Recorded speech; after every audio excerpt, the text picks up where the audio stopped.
Hi everyone, welcome back to my channel. I got this beautiful diary as a gift and I was very happy until I opened it and I realized that it is actually a phone book.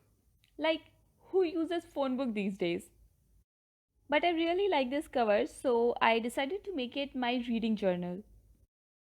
A reading journal is where you write about what you have been reading, obviously, whether it is novels, manga, other comic books, and articles, anything.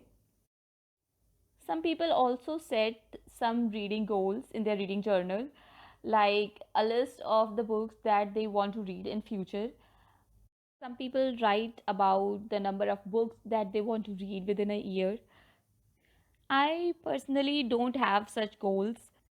I don't read for personality development or to increase my vocabulary or any other positive things like that. I just read for fun. So I have not set any such goals. I just read whenever I feel like having fun. I didn't used to read much, but when the lockdown began and we all got stuck in our rooms, I was all alone in my room and I started passing my time watching online series. My weakness is that whenever I start watching a series, I just can't stop. I spent hours on my laptop every day, and as a result, within a few days, I had lost my sleep, my eyes were burning, my head was pounding, and I was still watching the series. So, when I finished my first series, I decided not to start another one and read a book instead. I have read a lot of books since then. I am still an amateur reader. I still don't read books with difficult English. You know what I mean. And I still don't understand the deeper meaning, but I still enjoy it. The first book that I'm going to write about in my reading journal is Anne of Green Gables by Lucy Maud Montgomery. Out of the very few books that I have read yet, this is so far my favorite. Matthew and Marilla are unmarried siblings living on a farm called Green Gables in the town of Avonlea. Matthew is almost 60 and needs help in his work, so they decide to adopt a boy. But when Matthew arrives at the railway station to pick up the boy, he is shocked to see that they have actually sent a girl, Anne.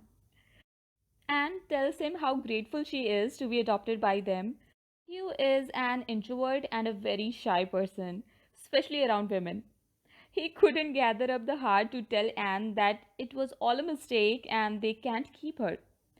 So he takes her to Green Gables and let Marilla tell her instead. Anne is such a talkative, spirited, romantic, melodramatic person. On their whole way, she kept talking about her imaginations and renaming things. Like, she renamed the avenue, which was a path with white cherry blossom both sides, as the white way of delight.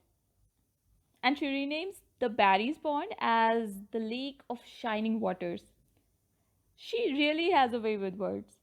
She also talks about how thrilled she is to have a real family and home. As expected, when they reach home, Marilla refuses to accept Anne. Anne is heartbroken, and she couldn't even eat that night because she was in the depths of despair. Matthew was already charmed by Anne. Matthew suggests to Marilla that they can keep Anne and he can hire a boy for the farm works. Marilla is hesitant at first, but after a trial period, she decides to keep Anne. Anne is very clumsy and forgetful. She starts a chore and then in the middle of it, she'll start daydreaming and the whole thing will be spoiled. The book is full of such funny instances. Anne has had a very sad childhood. She was an orphan and she was taken by a family that had 8 children, including 3 pairs of twins.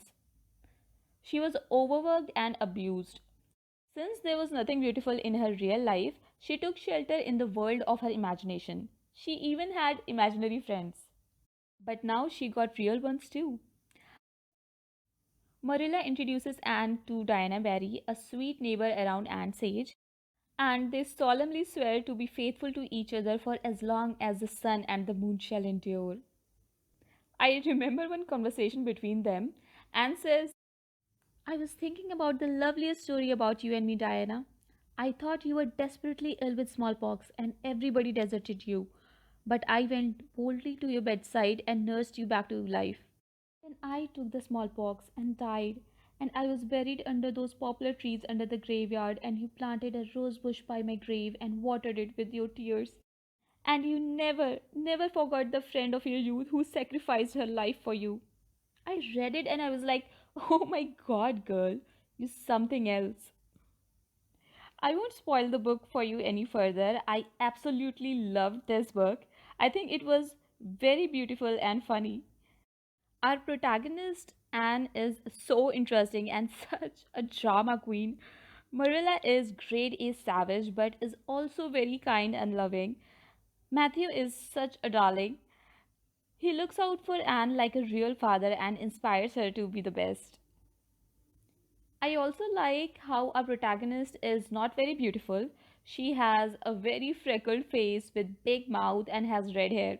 She is not half as handsome as other girls around her, but it's her personality and kindred spirit that attracts others and makes her stand out beautifully. Anne is such an inspiration. She sees divine beauty in every little thing. Even though she makes so many mistakes, she learns, grows, and matures throughout the novel. She is not just a vain daydreamer. She works hard to make Matthew and Marilla proud. Again, out of the very little number of books that I have read, Anne of Green Gables is my favorite book yet, and Anne is my favorite character. For the spread in my reading journal, I drew Anne with a wildflower crown and loves wildflowers. This shows how she finds and appreciates beauty in the objects that are usually neglected. I drew cherry tree branch on the sides because Anne loves the white way of the light. I also wrote some of my favorite quotes like, Dear old world, you are very lovely, and I'm glad to be alive in you. Isn't it nice to think that tomorrow is a new day with no mistakes in it yet? Oh, it's delightful to have ambitions. I'm so glad I have such a lot, and there never seems to be any end to them. That's the best of it. Just as soon as you attain one ambition, you see another one glittering higher up still. It does make life so interesting. Anne, with her elbows on the windowsill, her soft cheek laid against her clasped hands, eyes filled with visions, looked out unheedingly across the city roof and aspired to that glorious dome of sunset sky, and wove her dreams of a possible future from the golden tissue of youth's own optimism. All the beyond was hers, with its possibilities lurking rosily in the oncoming years. Each year a rose of promise to be woven into an immortal chaplet. That's it for today, guys. Thank you so much for watching. I really hope you liked this video. Don't forget to subscribe to my channel if you'd like to watch more videos like this, and I'll see you later. Bye bye.